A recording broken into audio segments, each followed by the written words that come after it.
नमस्कार सभी को। आप लोग ने इससे पहले समांतर श्रेणी, गुणोत्तर श्रेणी या अध्याय पढ़ा, वो भी आपका थोड़ा बहुत 10th से जुड़ा था। अब हम नया अध्याय पढ़ने वाले हैं, वो भी हमारा जो हमने 10th में जो हमारी नॉलेज है वही आगे बढ़ाएगी। तो अगला पार्ट है हमारा सरल रेखाएं। सरल रेखाएं कहाँ से जुड़ा हुआ है आपका 10th में? निर्देशांक ज्यामिति आप एक पार्ट पढ़ते थे, तो यहाँ देखिए मैंने निर्देशांक बना रखे हैं। जनरली आप क्षैतिज रेखा जो बनाते हो उसका नाम एक्स अक्ष कहते थे, और एक ऊर्ध्वाधर रेखा बनाते हो उसे क्या कहते हो?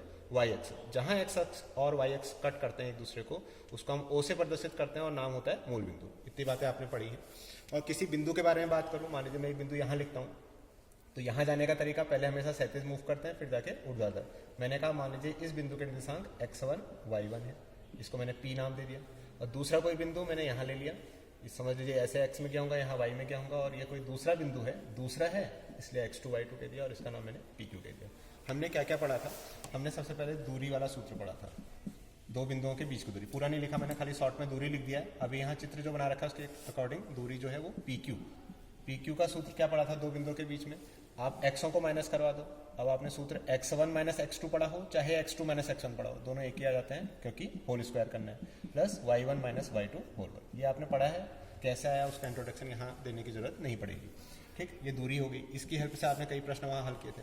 उसके बाद दूसरा क्या, P और Q के बीच में मान लीजिए कोई यहाँ बिंदु आता है, ये एक P बिंदु था, दूसरा Q था, इसके बीच में यहाँ कोई बिंदु P Q, इसका निर्देशांक x1 y1, दूसरे का x2 y2। ये एक नया बिंदु मैंने प्राप्त करना है जिसको मैंने फिलहाल R नाम दिया और xy कह दिया इसके निर्देशांक। और ये जो बिंदु है आपके पास R वाला, ये इसको M1 और M2 के अनुपात में कट करता है। तब क्या आता था? अंतःविभाजन और बाह्य विभाजन वाले सूत्र होते थे। तो याद करने का तरीका, ये क्रॉस जाता है। M1 M2 लिखा है तो M2 जाएगा x1 के पास, M1 जाएगा x2 के पास, और दोनों के बीच में एडिशन अगर अंतःविभाजन है, और अपॉन में M1 प्लस M2। ये इसका x निर्देशांक हो गया, x वाली वैल्यू। y वैल्यू लिखूंगा तो सेम ही process, M2 y1 plus M1 y2 upon M1 plus M2। इसी का स्पेशल केस क्या बनता था? अगर यह मध्य बिंदु होता, तो अगर ये दूरी 2 है तो इधर को भी 2 होती, और 2 और 2 का अनुपात 1:1 हो जाता। तो इसलिए मध्य बिंदु का सूत्र यहीं से निकल आता हमारे पास। मध्य बिंदु निकल आता हमारा कितना? M1 M2 की वैल्यू एक एक करके रख दोगे तो ये x1 प्लस x2 बट्टे 2, y1 प्लस y2 बट्टे 2। ये चीज़ें आपने पढ़ी है। एक और चीज़ पढ़ी थी, त्रिभुज का क्षेत्रफल पढ़ा था। त्रिभुज के क्षेत्रफल के लिए 3 बिंदु हैं। मान लीजिए एक बिंदु के निर्देशांक x1 y1, दूसरे के x2 y2 और तीसरे के x3 y3। नाम देता हूँ, मान लीजिए इसको नाम मैंने A कह दिया, इसको B कह दिया, इसको C कह दिया। तो त्रिभुज ABC का क्षेत्रफल, त्रिभुज ABC का क्षेत्रफल, एरिया लिख सकता हूँ, मैंने फिलहाल क्षेत्रफल लिख दिया। बराबर क्या पढ़ते थे याद होगा, हाफ लिखो, और पहला याद कर लोगे तो आसान रहेगा, x1 into y2 minus y3 plus आए को इसी की साइकिल है, x1 के बाद x2, y2 के बाद y3, y3 के बाद y1 plus x3 y1 minus y2। ये सूत्र आपने पढ़े थे, बस खाली याद दिला रहा हूँ।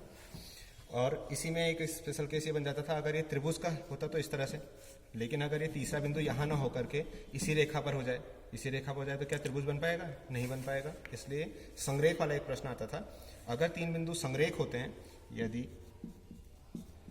3 बिंदु संरेख हैं तो आप क्या करते थे? अगर 3 बिंदु संरेख हैं कहेंगे, खुद ही समझ गए आप, ये त्रिभुज का क्षेत्रफल कितना आ जाएगा से कहेंगे तो त्रिभुज का जो क्षेत्रफल है, त्रिभुज ABC जो आप कर रहे थे, इसका एरिया या क्षेत्रफल ये कितना आना चाहिए? 0। तो अगर हमें प्रश्न हल करने के लिए आता था क्षेत्रफल निकालो, तो हम वैसे निकालते थे। हो सकता है कभी कैलकुलेशन करके नेगेटिव आता है, तो यहाँ थोड़ा अलग बता देता हूँ।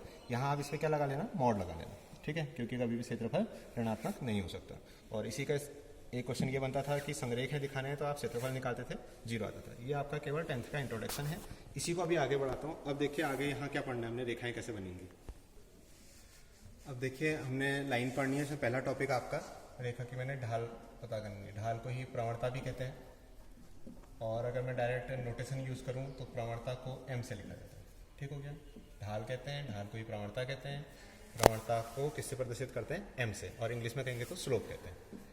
ढाल को क्या कहते हैं? झुकाव होगा ना उसका, इसलिए स्लोप कह दिया। तो देखिए ये XY एक्सिस बनाए मैंने, निर्देशांक ज्यामिति में पढ़ना है। आप मैंने एक लाइन ऐसी खींच दी, ठीक हो गया। जरूरी नहीं लाइन ऐसी जाए, आप किसी दूसरे तरीके से बना सकते हो। तो लाइनें चाहे किसी भी रूप में आप ड्रॉ करो, क्या चीज़ आपने ध्यान देनी है अगर ढाल के बारे में बात करनी है?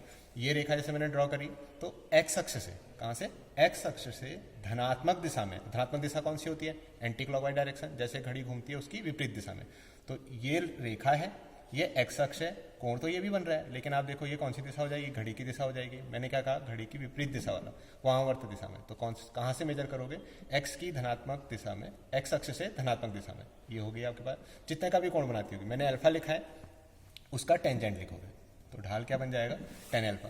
लेकिन अगर उस चित्र के बारे में बात करूं, उसमें ये रेखा बना रखी है, तो कोण तो फिर यहाँ से ही बन रहा है। लेकिन फिर वही बात मैंने कहा, कहाँ से लेते हैं, एक्स अक्ष से लेते हैं और धनात्मक दिशा। धनात्मक दिशा कैसे, घड़ी के घूमने की विपरीत दिशा। तो ये नापा, ये कोण अलग होगा कुछ, मान लीजिए इसको मैंने बीटा कहा है, तो इस चित्र के हिसाब से इसका ढाल कितना आ जाएगा, 10 बीटा आ जाएगा। तो आप डायरेक्ट क्या याद कर सकते हो, अगर 1 नंबर का कोई प्रश्न पूछता है, आपसे कहता है उस रेखा की प्रवणता ज्ञात कीजिए जो एक्स अक्ष की धनात्मक दिशा से इतने का कोण बनाती है, तो आपने क्या करना है, उसका 10 कैलकुलेट कर लेना है। ठीक है, एक्सरसाइज में ऐसी एक प्रश्न अगर आपको दिया रहेगा, उसमें मान लो इसी प्रश्न में मैं कहता हूँ, मैं कहता उसने वाई एक्स से दिया है, अगर उसने वाई एक्स से 30 डिग्री का कोण दिया हुआ है, तो आप उस प्रवणता को 10 30 नहीं कहोगे।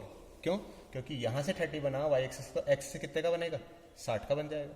नहीं, ये 30 का है, ऐसा समझ लीजिए ये 30 है, तो ये टोटल 90 हुआ, तो ये कितने का बन जाता है, 60 का। इसलिए प्रवणता कितनी आती है उस वाले केस में, 1060 आ जाती है। 1060 की वैल्यू आपको याद ही होगी, √3। ठीक, एक कॉन्सेप्ट तो ये हुआ। अब देखिए प्रवणता को ही दूसरे रूप में, यदि आपको रेखा की कोण नहीं दिया है, क्या दिया रहेगा, 2 निर्देशांक दिए हैं, आपसे कहा इन 2 बिंदुओं को मिलाने वाली रेखा की प्रवणता ज्ञात कीजिए। तो मैंने एक चित्र बनाया, मैंने कहा एक बिंदु के निर्देशांक x1 y1 है और दूसरे के x2 y2, तो रेखा ये बन गई। अब प्रवणता कैसे बताई थी, मैंने कहा उस रेखा का एक्स अक्ष की धनात्मक, एक्स अक्ष से धनात्मक दिशा में बनने वाले कोण का टेंजेंट है 10। मान लीजिए इस कोण को मैंने अल्फा कह दिया, या थीटा यूज करना होगा, आप थीटा यूज करना, मैंने अल्फा लिखा, ये अल्फा है। तो आप देखो मैंने यहाँ पर अगर मैं x1 y1 कह रहा हूँ, तो आप समझिए ये डिस्टेंस x1 है और ये डिस्टेंस y1 है। ऐसे इसको x2 y2 कह रखा है, तो ये डिस्टेंस x2 है और ये डिस्टेंस y2 है। ठीक, अब ये कोण अल्फा है, तो इसी के संगत कोण ये भी कितना हो गया, अल्फा हो गया। और 10 कैलकुलेट करना है प्रवणता के लिए, m कहते हैं, कहा था m बराबर 10 अल्फा, लेकिन कोण तो दिया ही नहीं था, निर्देशांकों से कैसे निकालूंगा। 10 क्या होता था, आपको याद होगा, 10th में पढ़ा है, 10 अल्फा 10 होता था आपके पास लंब बट्टे आधा, तो लंब ये बनेगा QR वाला। तो ये पोर्शन कितना है, ये पूरी हाइट y2 है, इसमें से ये कम करना पड़ेगा, और ये हाइट किसके बराबर, y1 के बराबर, y2 माइनस y1। और आधार कितना बनेगा, आधार इस सूत्र से x2, ये पूरा यहाँ तक, लेकिन आधार ये पूरा कहाँ, इतना ही है, इसलिए x1 कम करना पड़ेगा, x2 माइनस x1। समझ में आया, बहुत अच्छी बात। नहीं है तो आपने सूत्र याद कर लेना है प्रवणता के लिए। अगर निर्देशांक x1 y1 x2 y2 दिए होंगे, तो आप उसका प्रवणता कैसे निकालोगे, ऊपर अंश में क्या लिखोगे, y लिखोगे और हर में x लिखोगे, y2 माइनस y1 बट्टे x2 माइनस x1। आपने कहा नहीं सर हमने y1 माइनस y2 लिख दिया, कोई फर्क नहीं पड़ता, ऊपर y1 माइनस y2 लिखोगे तो नीचे भी क्या लिखोगे, x1 माइनस x2। इतना याद रखना है कि ऊपर y1 है। ठीक है, थैंक यू।